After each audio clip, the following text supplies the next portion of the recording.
और इंजन की बात करें, पावर स्टीयरिंग की इसमें बात करें, 3000 सीसी इंजन आता है। कितना? और 3000 सीसी इंजन 3000 आता है। सीसी, ठीक है। और ये 3 सिलेंडर आता है। 3 सिलेंडर है, हाँ, ठीक है। ये टर्बो लगा हुआ है इसमें ऑलरेडी। हम्म।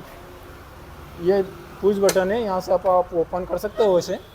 सिंपली खुल जाएगा, है ना? हाँ, सिंपली आपको खुल जाएगा। ठीक है। इसमें ऑलरेडी ये टर्बो दे रखा है। अच्छा, यहाँ पर। हाँ, यहाँ पे तो आप इससे क्या बेनिफिट होता है टर्बो से?